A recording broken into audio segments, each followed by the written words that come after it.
Bank में खाता खोलने की जनधन योजना को 10 साल पूरे हो चुके हैं। साल 2024 तक इस योजना से 53 करोड़ से ज्यादा खाते खोले गए हैं। लेकिन अब आरबीआई यानी रिजर्व बैंक ऑफ इंडिया ने इसमें बड़े बदलाव की घोषणा की है। क्या ये बदलाव है और इसका आप पर क्या असर होगा, आपको बताते हैं। सबसे पहले तो जनधन योजना के लिए फिर से री-केवाईसी की जाएगी। दरअसल जनधन योजना को 10 साल पूरे हुए हैं और इसके बाद कई अकाउंट होल्डर्स को अपना केवाईसी अपडेट करवाना है। इसे देखते हुए आरबीआई ने स्पेशल कैंपेन चलाने की बात कही है, जिसके लिए 30 सितंबर तक गांव-गांव में स्पेशल केवाईसी कैंप लगाने के निर्देश दिए गए हैं। इन कैंप्स में केवाईसी के अलावा लोग नया खाता भी खुलवा सकते हैं और बाकी सरकारी योजनाओं की जानकारी भी यहां से ले सकते हैं। सवाल यह कि आखिर किसे अब ये केवाईसी करवानी है। दरअसल जो खाते साल 2014 में खोले गए, उन लोगों को ये री केवाईसी करवाना जरूरी है, क्योंकि इन खातों की केवाईसी की वैधता 10 साल ही है और अकाउंट को एक्टिव रखना अगर आप चाहते हैं तो केवाईसी करवाना जरूरी है। दरअसल कई बार बैंक ग्राहकों के डॉक्यूमेंट्स में कई बदलाव हो जाते हैं। मसलन कोई अपना घर बदल देता है तो यह जानकारी बैंक के पास पहुंचे, इसकी जरूरत बैंक को होती है और इस री केवाईसी के जरिए किसी भी तरह के फ्रॉड की गुंजाइश भी कम हो जाती है। अब यह भी जान लीजिए कि आखिर आपको क्या क्या डॉक्यूमेंट्स तैयार रखने हैं।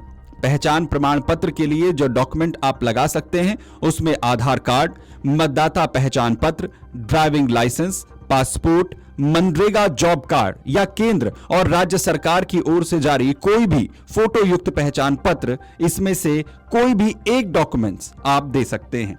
वहीं एड्रेस प्रूफ के लिए driving licence, passport, ration card, बिजली का बिल कम से कम 3 महीने पुराना जरूरी। वहीं रेंट एग्रीमेंट, इनमें से कोई भी एक डॉक्यूमेंट्स आप दे सकते हैं एड्रेस प्रूफ के लिए। इसी के साथ ही आपका एक नया पासपोर्ट साइज फोटो भी बैंक की तरफ से मांगा जाएगा और आपका मोबाइल नंबर भी आपसे पूछा जा सकता है। हालांकि मोबाइल नंबर देना ऑप्शनल होता है। अगर आपके पास मोबाइल नंबर है तो बहुत बढ़िया, नहीं है तो कोई बात नहीं। लेकिन अगर आपके अकाउंट की केवाईसी पेंडिंग है, अभी तक आपने नहीं करवाई है, तो भविष्य में किसी भी दिक्कत से बचने के लिए इसे जरूर करवा लें।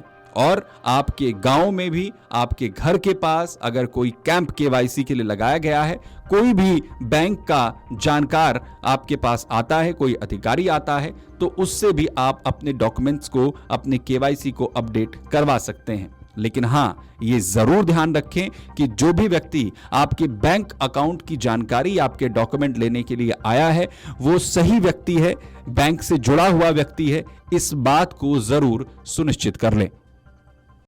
अगर आप ये वीडियो YouTube पर देख रहे हैं तो हमारे चैनल को सब्सक्राइब कर बेल आइकन दबाएं और Facebook पर देख रहे हैं तो हमारे पेज को लाइक करें।